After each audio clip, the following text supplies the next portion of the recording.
प्रणाम, नमस्कार। बहुत स्वागत है आपका उस कार्यक्रम में जिसका नाम है हे प्रभु आनंददाता।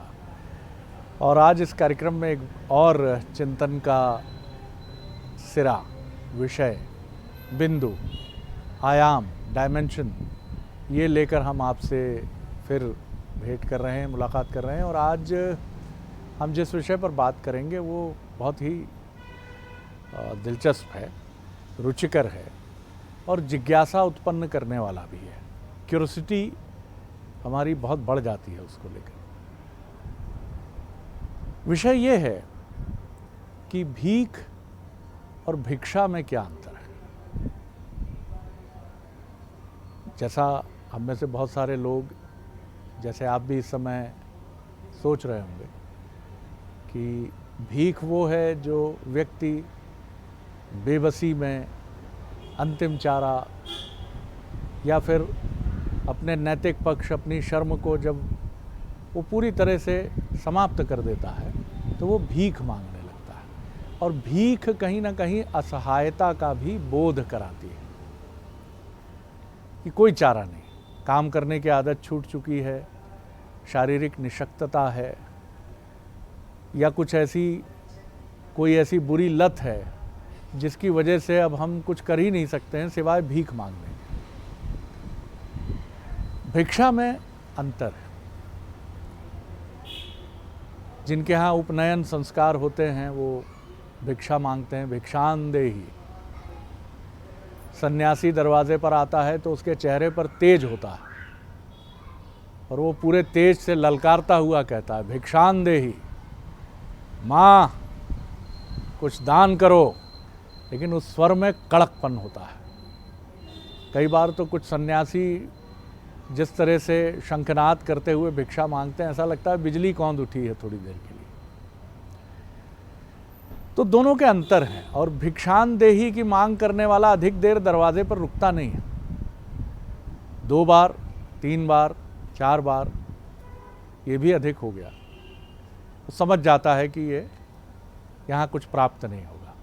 लेकिन उसके चेहरे पर कोई कुटिलता नहीं होती, क्रोध नहीं होता, नैराश्य नहीं होता। अलख निरंजन, ईश्वर सबका भला करे, निकल पड़ता है।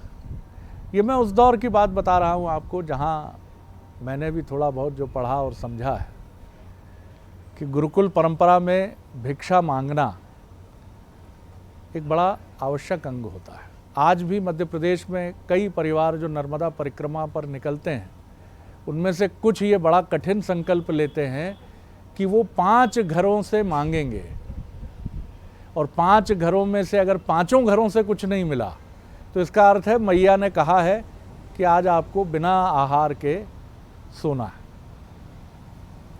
बिना आहार के ही आज का दिन कटेगा आपका। अब ये भी देखिए, यानी भिक्षा कहीं ना कहीं एक आध्यात्मिक संस्कार की तरफ भी ले जाती है। लेकिन भीख बेबसी का नाम है, बेचैनी का नाम है, लत का नाम है, एडिक्शन का नाम है, दूसरों पर निर्भरता चरम होने का नाम है। और ये दोनों मनुष्य के स्वाभिमान से सीधे तौर पर जुड़े हुए हैं। तो चलिए इसको और व्यापक रूप से समझेंगे। आज हमारे साथ हैं हमारे विद्वान वक्ता, भगवद गीता के अध्येता, मानस मर्मज्ञ प्रोफेसर डॉक्टर सुरेंद्र बिहारी गोस्वामी। गोस्वामी जी प्रणाम करना। विषय आपके सामने। आज आपने बहुत अच्छा विषय चयन किया है। अंतर का आधार भी बहुत अच्छा है जी। और इस अंतर के आधार में जीवन के लिए बड़ा सार निहित है। भीख जो है वृत्ति है और भिक्षा जो है व्रत है। भीख जो है प्यास है, भिक्षा जो है उपवास है। भिक्षा उपवास है। भीख जो है अवरोध है, तो भिक्षा जो है टन है, भिक्षाटन यात्रा है, अनवरत चलने वाली प्रक्रिया है। हाँ। भिक्षा वृत्ति नहीं होती। जब वृत्ति की निवृत्ति हो जाती है तो भिक्षा प्रारंभ होता है। मनुष्य अपनी अनंत संभावनाओं के साथ संसार पर आता है। मनुष्य पैदाइशी दातार है। एक बात आप समझिए, मनुष्य पैदाइशी दातार है। उससे बड़ा दानवीर संसार में कोई नहीं। वो ये भ्रम लिए हुए संसार में मांगता हो जाता है जगह जगह जाकर कि मांगना मेरा काम है। देवता वहां से देखकर विस्मृत होते हैं कि अब ये देखो कि इसमें से कोई देवता ना बन जाए। उनको द्वेष हो जाता है।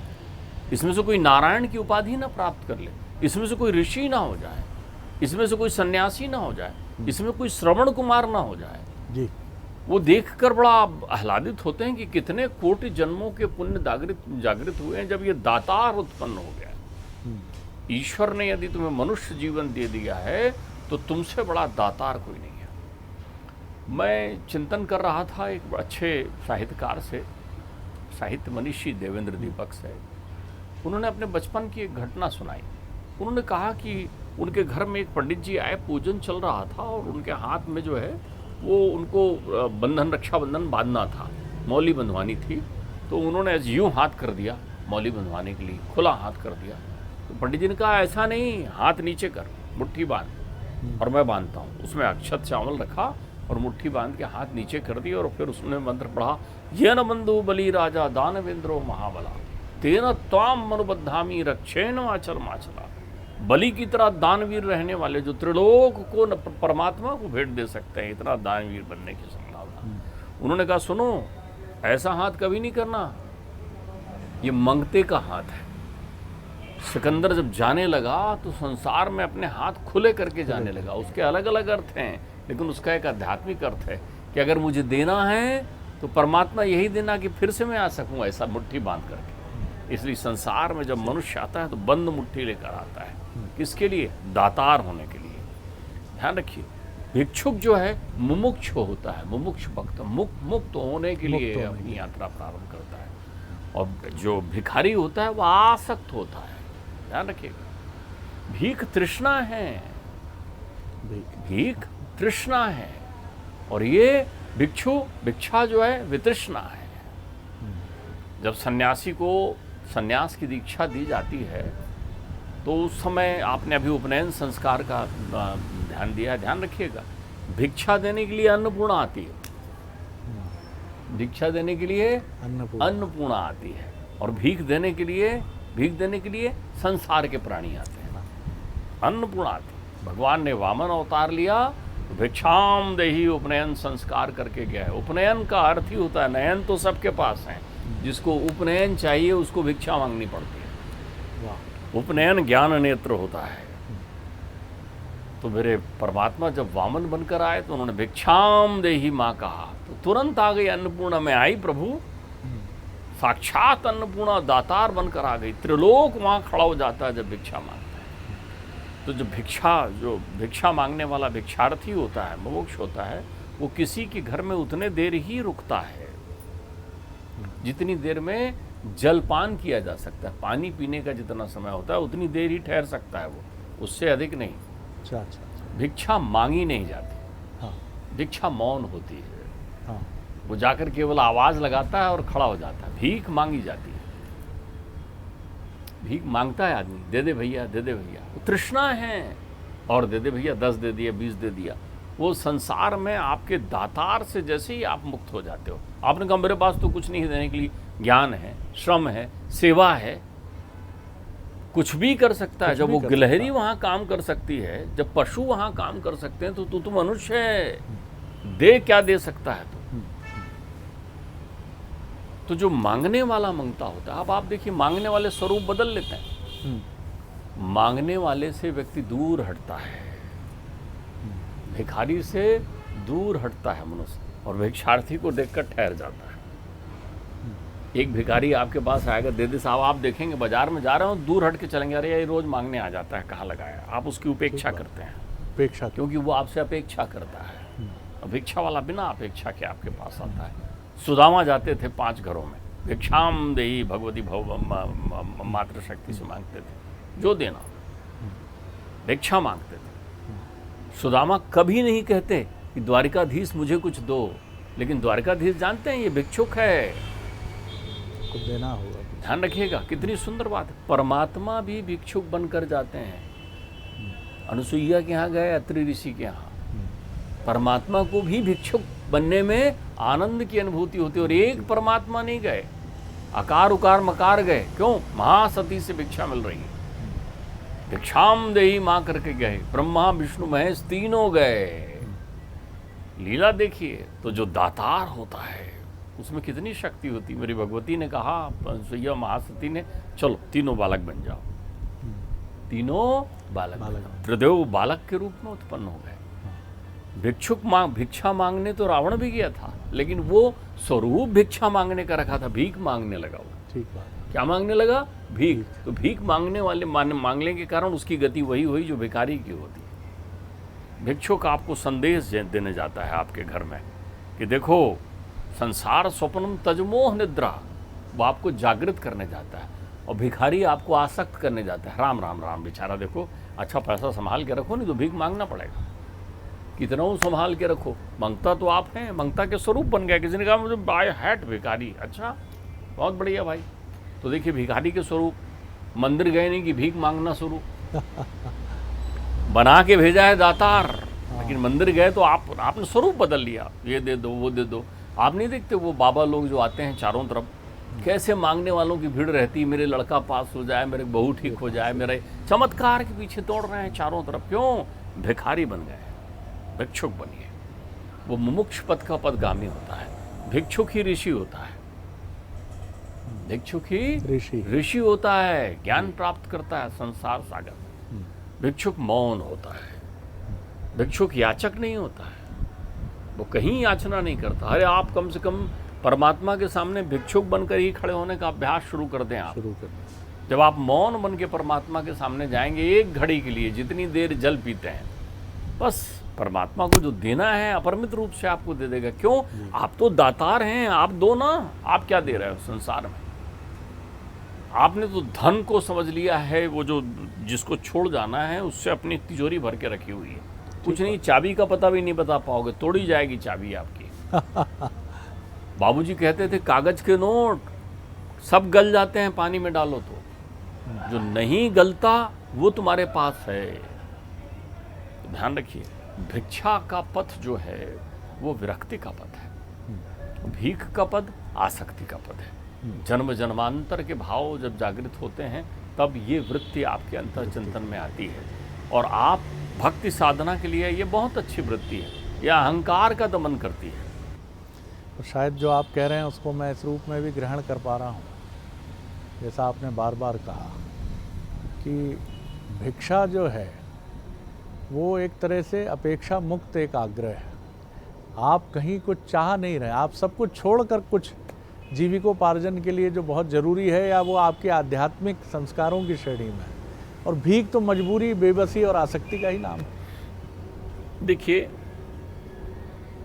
आपने बहुत सुंदर बात कही। भिक्षा में चूंकि विरक्ति होती है तो इससे कोई अंतर नहीं पड़ता कि सामने वाले दातार ने आपको खीर पूड़ी खिलाई है या धन से आपका हाथ भर दिया है। आपके लिए सभी एक गति में होते हैं। जो भिक्षुक होता है उसके पास अलग अलग झोलियां नहीं होती, वो तो जो मिलता है वो एक झोली में डाल देता है, उसे कोई लेना देना नहीं है। ला करके अपने गुरुकुल में पहुंचता है, अपने स्थान में पहुंचता है और रख देता है, ये भाई भिक्षा मुझे प्राप्त हुई है, लीजिए। जो लोग भिक्षा वृत्ति से अपना जीवन व्यतीत करते हैं उनके साथ एक और खासियत हो जाती है, वो समुचित उपयोग की वृत्ति से परिचित हो जाते हैं। उनके पास कुछ अतिरिक्त नहीं होता। एक बड़े सन्यासी ने यज्ञ का आयोजन किया। वो यथार्थ सन्यासी थे, लोक कल्याण के लिए यज्ञ कर रहे थे। उन्हें कहा कि ऐसा भंडारा लगा हुआ है गुरुजी, और अब ऐसा लगता है कि हमें 3 बोरे गेहूं की और ज़रूरत होगी। उन्होंने कहा देखो, परमात्मा जो चाहेगा सो हम करते हैं। एक राजा उनसे मिलने आया। उन्होंने कहा गुरुदेव मुझे भी तो कुछ सेवा बताइए। उन्होंने कहा मुझे 3 बोरे गेहूं की आवश्यकता है, यदि आप दे सकते हो तो मेरे यहाँ भंडारा में। राजा थे, उन्होंने 300 बोरे गेहूं उनके यहाँ भिजवा दिए। शिष्य आया खुश होकर, साहब 300 बोरे गेहूं आ गए। अरे उन्होंने कहा एक काम करो, अपने को 3 बोरे चाहिए थे, 3 लो और 297 बोरे उन्हें वापस कर दो। उन्होंने कहा गुरुजी मान लो भविष्य में जरूरत पड़ जाए।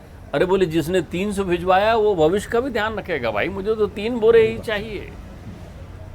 भिक्षा में संग्रहण नहीं होता, भीख में संग्रहण होता है। भीख अनवरत चलते रहता है, भिक्षा समाप्त हो जाती है। क्योंकि भिक्षा उत्पन्न होती है तत्कालिक रूप से, और उस क्षण जल पान किया और भिक्षा खत्म।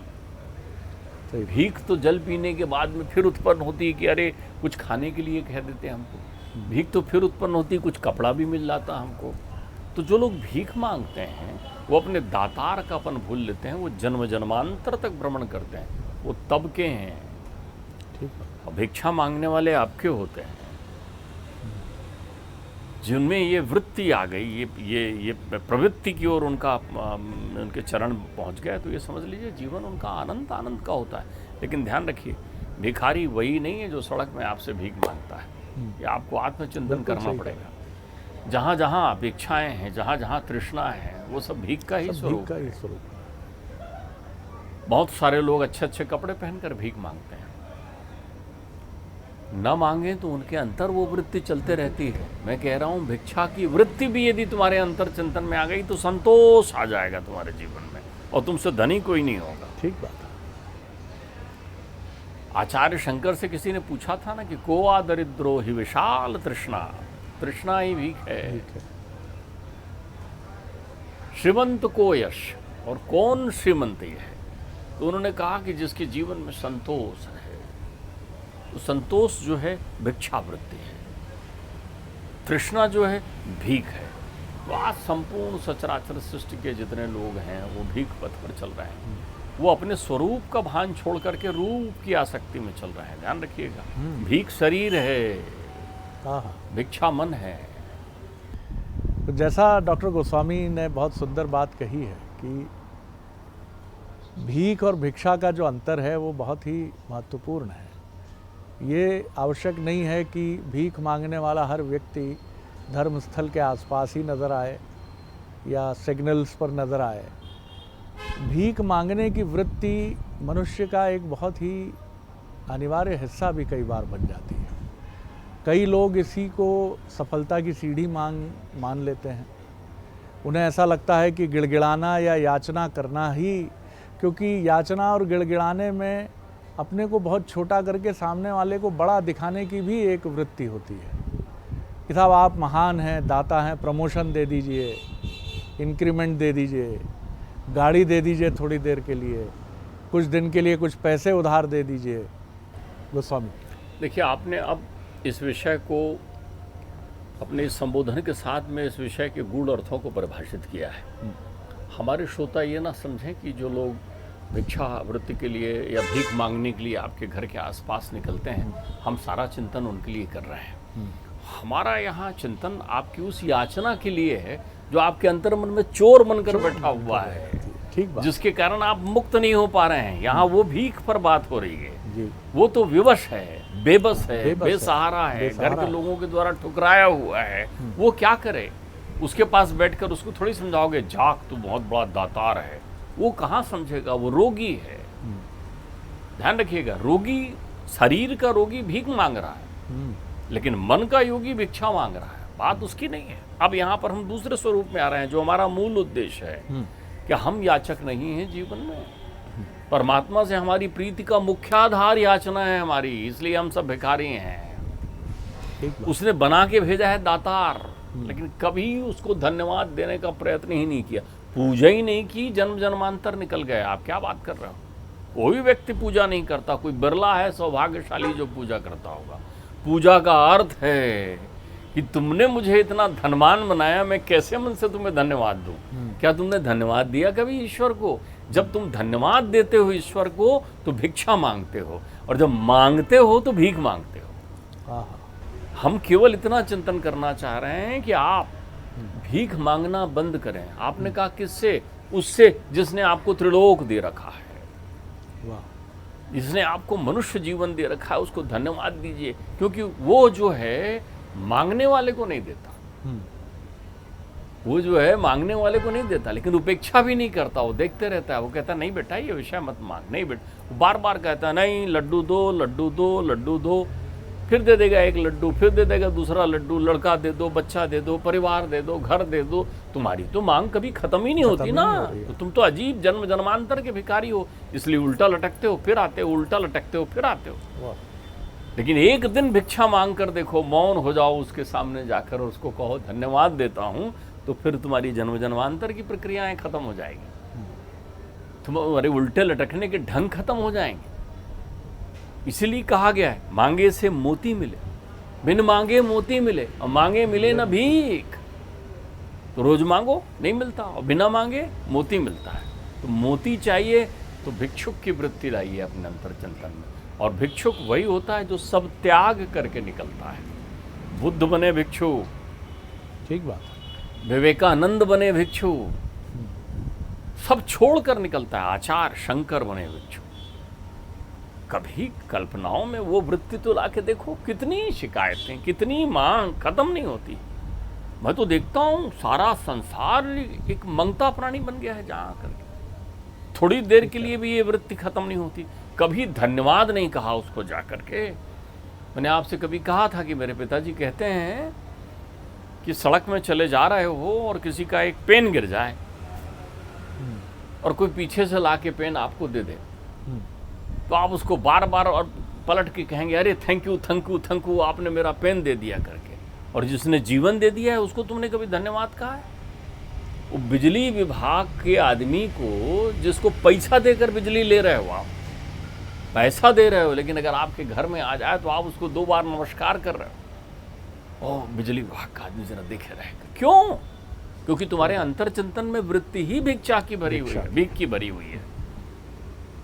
जिसने आकाश दिया, जिसने गगन दिया, जिसने प्रकाश दिया, जिसने जल दिया, जिसने जीवन दिया, तुम कितने बड़े दातार बनाया तुमको, और तुम वहां बैठ करके बस भीख मांग रहे हो रोजीना।